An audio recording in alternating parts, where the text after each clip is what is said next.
new trades, new employments, and new services. While people lost out in many ways after the forest department took control of the forest, some people benefited from the new opportunities that had opened up in trade. Many communities left their traditional occupations and started trading in forest products. This happened not only in India but across the world. In India, the trade in forest products was not new. From the medieval period onwards, we have recorded of advice Adivasi communities trading elephants and other goods like hides, horns, silk, cocoons, ivory, bamboo, species, fibers, grasses, gums, and resins through nomadic communities like the Banjaras. नए व्यापार, नए रोजगार और नई सेवाएं। जंगलों पर one विभाग का नियंत्रण स्थापित हो जाने से लोगों को कई तरह के नुकसान हुए, लेकिन कुछ लोगों को व्यापार के नए अवसरों का लाभ भी मिला। कई समुदाय अपनी परंपरागत व्यवसाय छोड़कर वन उत्पादों का व्यापार करने लगे।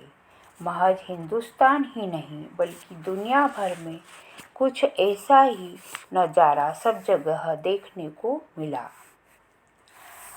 ब्राज़ील अमेज़न के लोगों ने व्यापारियों को रबड़ की आपूर्ति के लिए जंगली रबड़ के वृक्षों से लेटेक्स एकत्र करना प्रारंभ कर दिया।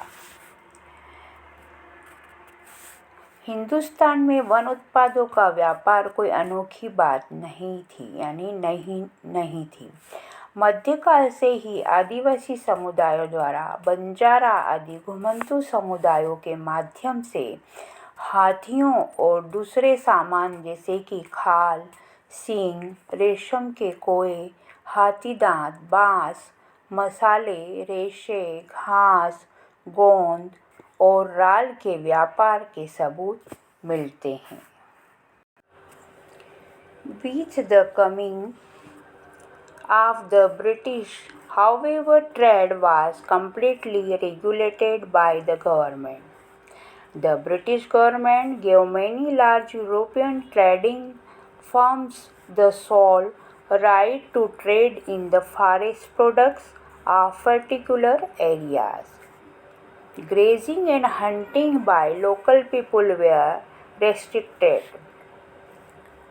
Many pastoralism and nomadic communities like the Korwa, Karacha, and Yerugula of the Madras lost their livelihoods. Some of them began to be called criminal tribes and were forced to work instead in factories,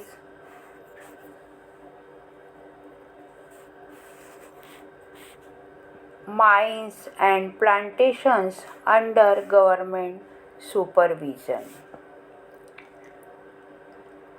In Assam, both men and women from forest communities like Santals and Uraus from Jharkhand and Gonds were recruited to work on tea plantation.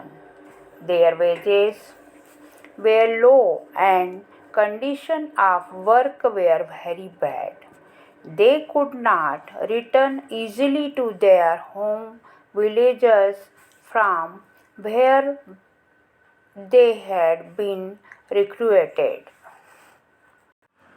लेकिन अंग्रेजों के आने के बाद व्यापार पूरी तरह सरकारी नियंत्रण में चला गया। ब्रिटिश सरकार ने कई बड़ी यूरोपीय व्यापारिक कंपनियों को विशेष इलाकों में वन उत्पादों के व्यापार की इजारादारी यानी कि जिम्मेदारी सौंप दी। स्थानीय लोगों द्वारा शिकार करने और पशुओं को चराने पर बंदिशें लगा दी गई। मद्रास रेसिडेंसी के अनेक चरवाहे और घुमंतू समुदाय अपनी जीविका से हाथ धो बैठे थे। इनमें से कुछ को अपराधी कबीले भी कहा जाने लगा था और ये सरकार की निगरानी में फैक्ट्रियों, खदानों व बागानों में काम करने को मजबूर हो गए। काम के नए अवसरों का मतलब यह नहीं था कि उनके जीवन स्थिति में सुधार हुआ हो। असम के चाय बागानों में काम करने के लिए झारखंड के संथाल और उरांव व छत्तीसगढ़ के गोंड जैसे आदिवासी पुरुषों व महिलाओं दोनों की जबरदस्त भर्ती की गई। उनकी मजदूरी बहुत कम थी और कार्य परिस्थितियां उतनी ही खराब थी। उन्हें उनके गांवों से उठाकर भर्ती तो कर लिया जाता था, लेकिन उनकी वापसी आसान नहीं थी। इस तरह से उनका जीवन बहुत प्रभावित हुआ था।